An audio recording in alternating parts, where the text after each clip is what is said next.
सरकार आपको हक अधिकार दे या ना दे, लेकिन यूनाइटेड नेशन ऑर्गेनाइजेशन ने आपको अधिकार दे दिया है। यूनाइटेड नेशन ने आपको बोल दिया है कि आप इस देश के मालिक हो, और इस देश के मालिक को 193 देश के मालिक को यूनाइटेड नेशन ने इंडिजिनस कहा है। क्या कहा है? इंडिजिनस हम है, इंडिजिनस हम है। इसलिए बोल रहा हूं क्योंकि हमको इंडिजिनस बोलना तक नहीं आता, जबकि पूरे राष्ट्र में जितने भी कोयतूर है, जितने भी गोंडवानावासी, सबको इसी शब्द से जानते हैं। किस शब्द से? इंडिजिनस। किस शब्द से? जोर से बोलो, इंडिजिनस, इंडिजिनस। हम है इंडिजिनस, और इंडिजिनस वो है जो मालिक है। इंडिजिनस वो है जिसके सरकार का कोई कानून जिसके ऊपर लागू नहीं होता। इंडिजिनस वो है जो स्वशासन का अधिकार है। इंडिजिनस वो है जिसने संपूर्ण पृथ्वी में, संपूर्ण प्रकृति के जो लोग हैं उनको ज्ञान दिया है। हाँ, मैं प्रकृतिवादी। आपको पता है सबसे पहले इंसान नहीं बना, सबसे पहले कोशिकीय जीव बने हैं, जिनकी बिना रीढ़धारी जलीय जीव बने ना।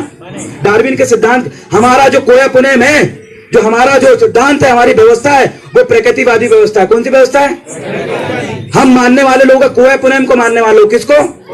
कोया पुनेम का मतलब सत्य मार्ग। कोया पुनेम एक विज्ञान का मार्ग है। किसका मार्ग है? विज्ञान का मार्ग है, प्रकृति का मार्ग है। उस मार्ग पे चलने वाले लोग हम हैं। अगर हम जिंदा है तभी बाकी लोग जिंदा है।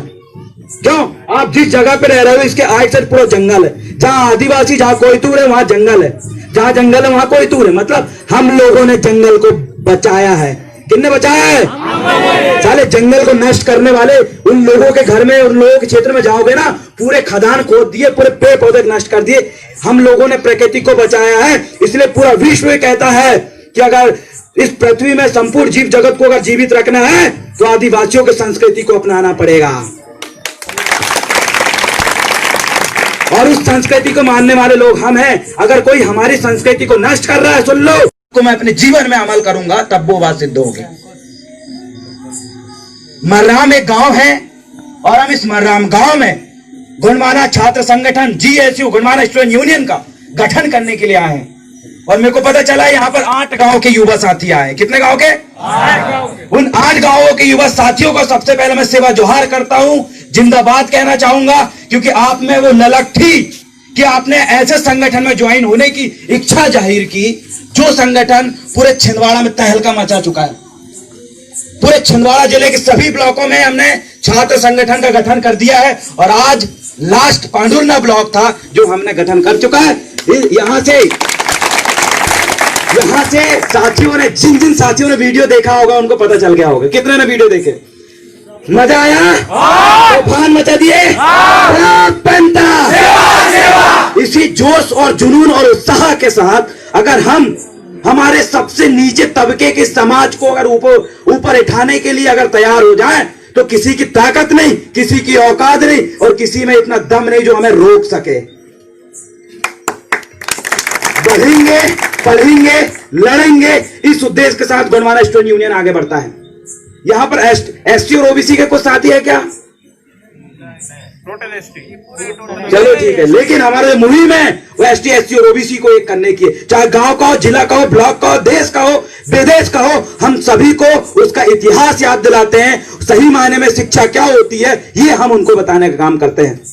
सर्वप्रथम साथियों, आप सभी लोगों को यह जानकारी होना चाहिए होगा कि जो गोंडवाना जो शब्द है, जिस संगठन का नाम हमने गोंडवाना स्टूडेंट यूनियन रखा है, वो जो शब्द है वो राष्ट्रवाचक शब्द है। कौन सा शब्द है? गोंडवाना कौन सा शब्द है? राष्ट्रवाचक शब्द है। गोंडवाना कोई जाति सूचक शब्द नहीं है, राष्ट्रवाचक शब्द है। और गोंडवाना का इतिहास सिर्फ छिंदवाड़ा जिला नहीं, सिर्फ भारत देश नहीं, पूरे विश्व में है। इसकी झलक, इसका जो निशान है, अगर आप देखोगे, गोंडवाना किंगडम, किंगडम का मतलब क्या होता है आपको पता है? साम्राज्य। क्या होता है? गोंडवाना किंगडम का जो इतिहास है, चाहे न्यूजीलैंड हो, थाईलैंड हो, चाहे साउथ अफ्रीका हो, हर जगह आपको मिलेगा। अभी कल न्यूजीलैंड का एक साथी हमारे गोंडवाना स्टूडेंट यूनियन के पेज से लाइव आने वाले हैं, 3 बजे लाइव आने वाले हैं। वो कहां से? न्यूजीलैंड से। कहां से? न्यूजीलैंड का व्यक्ति बोलता है कि मैं गौंड हूं और मेरे पूर्वज इस भारत देश के हैं। पैनक मैडी से हमारा उद्गम स्थल है और हमारा शंभू चौड़ागढ़ में बैठता है। क्यों कहा उसने बात? क्योंकि उसको पता चला, उसने अपना इतिहास पढ़ा कि मेरे पुरखे तो यहां बैठे हैं। इस गोंडवाना भूभाग जिसे सयुंगार द्वीप कहा गया है, सयुंगार द्वीप मतलब 5 भूखंड से बना एक द्वीप, 5 भूखंड से बना एक द्वीप को सयुंगार द्वीप का, उसी का नाम गोंडवाना लैंड है। और गोंडवाना लैंड की जो राजधानी है वो पैनकमेड़ी है। और उस पैनकमेड़ी में ही जस्ट साइड में चौड़ागढ़ है, जहां हमारे 88 शंभू शेखों ने राज किया है। 88 शंभू शेख कोई राजा नहीं थे, वो सम्राट थे, हमारे मुखिया थे, इस कबीलाई प्रथा के मुखिया थे। कितने शंभू शेख? 88 शंभू शेख इस नार व्यवस्था से लेकर पूरी गण व्यवस्था को संभालते थे। कोयतूर गण व्यवस्था के जनक है। भारतीय संविधान में जो गण शब्द लिया गया है वो शब्द हमारा है। 88 शंभू शेख, जिसमें सबसे लास्ट शंभू शेख थे जिन्हें हम कहते हैं माधव। पहला शंभू शेख थे शंभू मौला, जिनका नाम क्या था? कोसोडुम। क्या था? कोसोडुम। कौन थे? इस गोंडवाना साम्राज्य, गोंडवाना किंगडम का सम्राट था। कौन था? सम्राट। सिर्फ एक जगह का नहीं, एक देश का नहीं। ये गोंडवाना भूभाग सर्च करो, उस गोंडवाना भूभाग में जो 5 भूखंड में आज डिवाइड हुए हैं, उस 5 भूखंड का एक सम्राट था शंभू शेख। वैसे टोटल 88 सम्राट हुए। कितने? 88 सम्राट तक हमारा लोगों का, हम गोंडवाना किंगडम, गोंडवाना राष्ट्र, गोंडवाना साम्राज्य चला। कितने साल चला? 1750। कितने साल चला? 1750 साल गोंडों ने राज किया है। उससे पहले भी थे, लेकिन आदिमानव के रूप में थे। किसके रूप में थे? आदिमानव के रूप में। दुनिया का हर एक इंसान किसके रूप में था? आदिमानव। किसके रूप में था? आदिमानव। कोई मुंह से पैदा हुआ क्या? पैर से? भुजाओं से? पेट से? कोई अगर बोलता है कि मुंह से आदमी पैदा हुआ तो उसके मुंह पे एक झापड़ मारने, उसको पता ना, मूर्ख, जाग जा। इंसान मुंह से पैर से पैदा नहीं हुआ, माँ की कोख से पैदा हुआ। कहां से? माँ की कोख से। चाहे तुम शास्त्रों में लिख दो, चाहे कितनी वेदों में लिख दो, कोई धर्म में बता दो, इंसान माँ की कोख से पैदा हुआ, कोई ऊपर से नहीं टपका। समझ में आई बात? जो माँ की कोख से जन्म लिया है उसे कहते हैं कोयतूर। क्या कहते हैं? आप सब कौन हो? कौन हो? मैं कौन हूँ? यहाँ के भूभाग के रहने वाले लोग कौन है? सब कोयतूर है। और कोई धर्म, कोई जाति व्यवस्था इस भूभाग में नहीं थी। गोंडवाना किंगडम, गोंडवाना साम्राज्य में जो सम्राट हमारे शंभू थे, जो पूरी कबीलाई व्यवस्था को संभालते थे, पूरे समुदाय को संभालते थे, उन्होंने कभी जाति व्यवस्था नहीं बनाई, कभी धर्म नहीं बनाया। 750 साल, पृथ्वी के शुरू होने के स्टार्टिंग के 750 साल, 1750 साल हमने राज किया है। उसके पहले भी थे, लेकिन कबीलाई व्यवस्था के रूप में अलग अलग कबीले थे। जब शंभू ने देखा कि इस प्रकार से ये कबीला इससे लड़ेगा, ये कबीला इससे लड़ेगा, ये कबीला इससे लड़ेगा, तो पूरे जीव जगत का नाश हो जाएगा। इसलिए पांदीपारी कुपाल लिंगों ने शंभू एक उपाधि बनाई और उसमें शंभू और पूरी नार 4 प्रकार की व्यवस्था थी हमारी। कितने प्रकार की? 4। वो चारों व्यवस्था जो है कुएं पुनेम में लिखा हुआ है, जो कि हमारे भूमिका जी आपको समझाएंगे। 88 पीढ़ी तक हमारे थे। कितने पीढ़ी तक? 88। जो विदेशी लोग थे उन्होंने 84 पीढ़ी तक हमारे शंभू को हराने की कोशिश की, लेकिन किसी की औकात नहीं थी हमारे शंभू को हरा दे। क्यों? शंभू जो था संयुग भू, 5 भूखंड का सम्राट, और वो सम्राट ऐसा था जो जीव जंतुओं से बात करता था। आज हम भी वो भाषा समझते हैं जीव जंतुओं की। कैसे? मैं आपको बताता हूँ। यहाँ से जस्ट साइड में एक पेड़ है, उस पेड़ में अगर कोई चिड़िया गिलगिलाए तो तुम बोलोगे कुछ ना कुछ जानवर है उसके नीचे। मतलब जीव जंतुओं के भाषा कौन समझता था? शंभू उसका महाज्ञानी था। कौन था? शंभू। वो सिर्फ चिड़िया की नहीं, वो हर किसी की भाषा समझता था। कौन सी पक्षी किस जानवर को देख के कैसे आवाज निकाल रही है, इसका संपूर्ण ज्ञान शंभू को था। इसलिए उसको सम्राट बनाया गया है। और सम्राट कौन था? वो सम्राट हमारा पुरखा। कौन था? क्या नाम था उसका? शंभू। शंभू एक क्या थी उपाधि? क्या थी?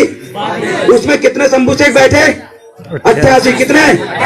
सबसे लास्ट शंभू थे जो माधव, जिसको लोग शंकर बना दिए। क्या बना दिए?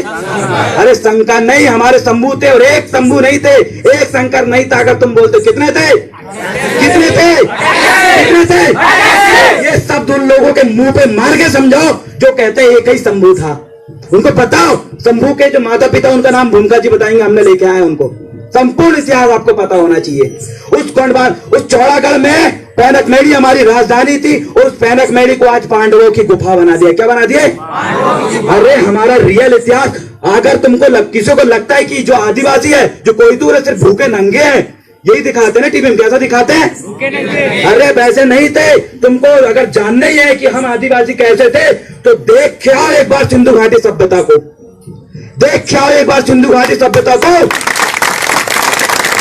सिंधु घाटी सभ्यता दोस्तों ऐसी विकसित सभ्यता थी जो पत्थरों से बनी थी, रोड बने थे, नालियां बनी थी, स्नानागृह बने थे, पूरे घर बने थे, पूरी इतनी सुप्रसिद्ध व्यवस्था थी। आज तक वैसी व्यवस्था विकसित नहीं हुई। वैसी व्यवस्था में, वैसी जगह में रहने वाले लोग हम तो भूखे नंगे कहते हो।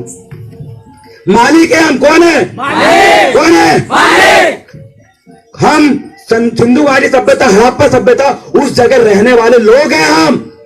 हम जंगल में नहीं रहते थे, वो व्यवस्था थी हमारी। और व्यवस्था हमारे महागुरु जिसको उन्होंने व्यवस्थापित किया था, क्या नाम था उसका? रूपोलंग पांदी पारी कुपार लिंगो। क्या नाम था? लिंगो बाबा। कौन थे? लिंगो बाबा। ऐसे 12 लिंगो हुए हैं जिन्होंने पूरी इस गोंडवाना साम्राज्य, गोंडवाना किंगडम की व्यवस्था को संभाला था। कहा की गोंडवाना किंगडम, बोलो गोंडवाना किंगडम। ये शब्द याद रहना चाहिए दोस्तों। गोंडवाना साम्राज्य हमारे यहाँ पता है, लेकिन साम्राज्य को इंग्लिश से किंगडम कहते हैं। क्या कहते हैं? उस व्यवस्था को संभालने वाले थे हमारे एक गुरु हुआ करते थे, इस व्यवस्था को संभालने वाले, उनका नाम था लिंगो। और ऐसे कितने 12 लिंगो हुए हैं। शंभू 88 हुए, लेकिन 84 शंभू तक विदेशी जो लोग दूसरे भूभाग के वो हमारे आक्रमण करने आते थे, शंभू ने उनको घुसने दिया, नहीं घुसने दिया। कितने तक? 88 शंभू पीढ़ी तक। कितने तक? 88 पीढ़ी तक हमने किसी को नहीं घुसने दिया इस भूभाग में। लेकिन 84 पीढ़ी तक किसी को नहीं घुसने दी। कितने पीढ़ी तक? 84 के बाद जब 85 पीढ़ी आई तो विदेशी जो आ रहे हैं ना, वहां से घुसना शुरू किए। कहां से? 85 पीढ़ी से। कहां से? 88 पीढ़ी तक हम लोगों ने किसी घुसने नहीं दिया। और उसके बाद जब 85 पीढ़ी से ये लोग घुसे, वहां से हमारे शंभू को इन लोगों ने नशा, भांग, धतूरा, इन चीजों में इतना घोल बोल दिया, हमारे शंभू की बुद्धि भ्रष्ट करने लगे ये लोग। इस प्रकृति का ज्ञान रखने वाला व्यक्ति, जीव जंतुओं को समझने वाला व्यक्ति, एक पेड़ से लेके एक एक पौधा चारा तक का ध्यान रखने वाला व्यक्ति, उसका नाम रखने वाला व्यक्ति, जलीय जीव से लेकर थलीय जीव से लेकर वायुमंडल के जीव तक, एक एक पक्षी, एक एक छोटे से छोटे जीव का नाम किसने रखा था? किसने रखा था? किसने रखा था? यहाँ के जो कोई तूड़ो थे, जो शंभू जो बने, उन्होंने रखा था। क्योंकि आपको पता है जो पुस्तकों में जिन जीव जंतुओं का नाम है, उनका नाम वैज्ञानिकों ने बाद में रखा है। आप वैज्ञानिक नाम देखना, किसी का बड़ा ऊट पटांग है, किसी भी चीज का देखना, कोई पक्षी का। लेकिन हमने पूरे जीव जंतु, पेड़ पौधे, घास पौधा, हर चीज का नाम किसने रखा है? कोई तुरो ने। किसने रखा है? गोंडवाना वासियों ने रखा है। किसने रखा है? हाँ, इसीलिए हमको प्रकृतिवादी कहते हैं भैया। और जो लोग कहते हैं ना कि हिंदू है आदिवासी, क्या कहते हैं? अरे आदिवासी हिंदू नहीं है। हिंदू तो एक शब्द है जिसका मतलब चोर लुटेरे होता है, फारसी शब्द है। हम तो कोई तो प्रकृतिवादी हैं। और जो लोग कहते हैं आदिवासी को जो संस्कृति है, जो धर्म है, हिंदू धर्म है, अरे तुमको लगता है कि आदिवासी हिंदू है तो बताओ पांदी पारी कुपाल लिंग के बारे में कोई बता देगा? कोई ब्राह्मण क्या बता देगा? कोई मौलवी क्या बता देगा? कोई गिरजाघर में बैठने वाला ईसाई? कुपार लिंगों के बारे में पता नहीं है तो कैसे बोल सकते हो आदिवासी ईसाई है, मुसलमान है, हिंदू है? जो भी अगर टीवी में डिबेट करता है, जो भी टीवी में डिबेट करता है, उस तक ये वीडियो पहुंचा है, जो कहता है आदिवासी हिंदू है, आदिवासी हिंदू है, तो बता खेड़ापति